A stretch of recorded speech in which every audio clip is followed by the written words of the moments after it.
Hello everyone and welcome to Speaking English with Sarah.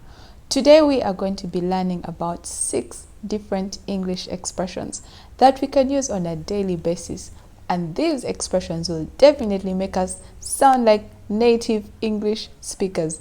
Are you excited? Well, I am, and I can't wait to start already. Let's dive right in. The first expression is under the weather.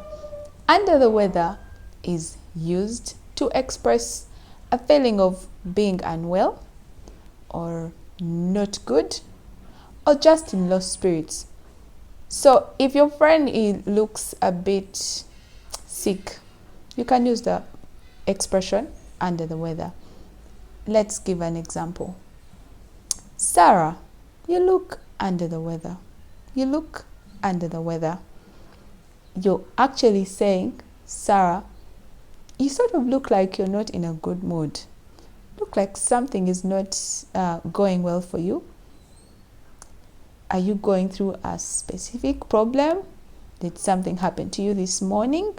You look under the weather.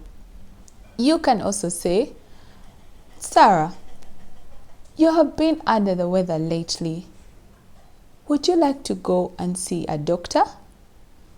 You're actually trying to say, Sarah, you have been sick lately. Perhaps, maybe Sarah has been complaining of headaches, unusual temperature, and you're a bit concerned.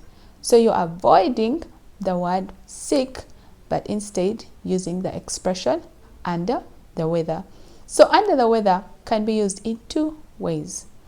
To express the feeling of not being well, sick, generally maybe body pain, the feeling of not being well.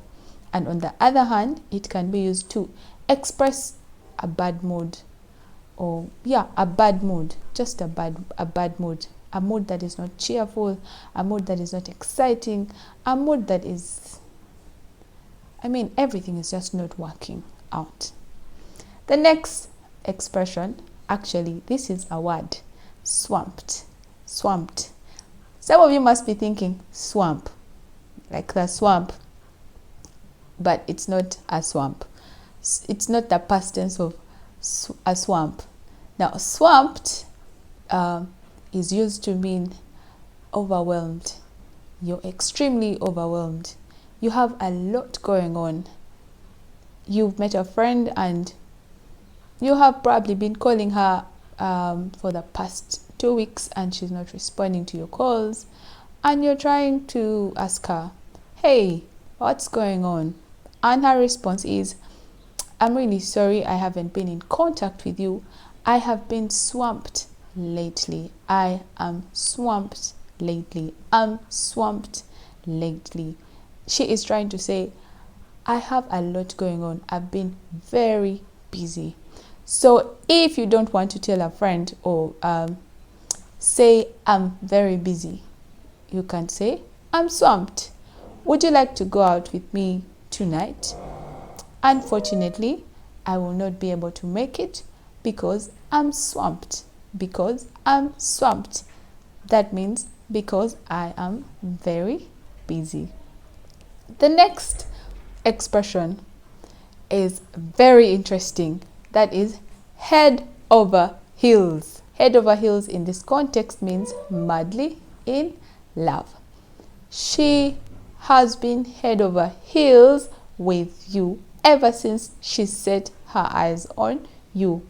That means she has been really thinking about you and having those goosebumps and thinking of so many things, building castles in the air, just because she set her eyes on you. The feeling of love, the expression of love, the emotions, head over heels. You can ask a friend, why do you always look at Sarah in that way? Really? I think you are head over heels. I think you are head over heels. You're trying to say, I think you are madly in love with her. The next expression was ordinarily used in a theater context. Break a leg. Break a leg. Break a leg is used to mean good luck. But that does not stop you from using it in today's conversations, your daily conversations. Break a leg was initially used to tell someone good luck. So your friend is probably going to perform in a play. They're taking part in a play and they've been nervous, they've been practicing, and you're cheering them on. Well, what you can say is, Sarah, break a leg. Sarah, break a leg.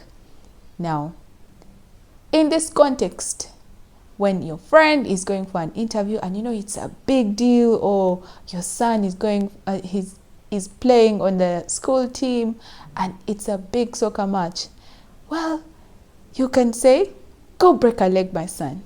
Go break a leg, my friend.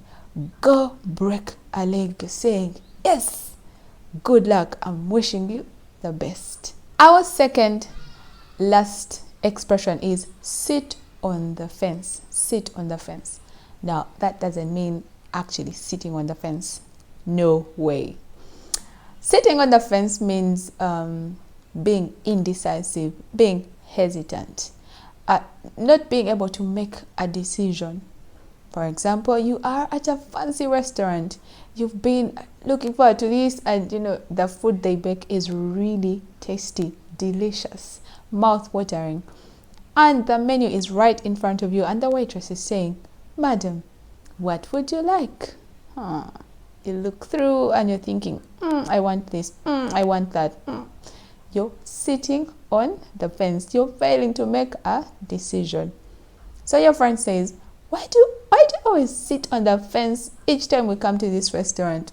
That means, why do you always fail to make a decision each time we come to this restaurant? Another one could say, he always sits on the fence each time we are in a critical meeting. Now, a critical meeting needs critical decision making. I mean, you have to make a decision right there. But, well, he's not sure. Should we go ahead and invest in that? Should we not invest in that? He is just torn between two options. That means he is sitting on the fence. The last expression is pull a leg. Pull a leg. Pull a leg means to deceive someone playfully, to tease a person, to come off as a tricky person, trying to prank your friend, trying to prank your neighbor, trying to prank your kid. She likes pulling my leg. That means most of the time she says things that sound like they're really serious and it's actually happening. And every time you are, in panic mode, you're trying to save that situation, and guess what they tell you? Well, I'm sorry, I was just pulling your leg. And you go like, what? Why did you do that? They are just pulling your leg.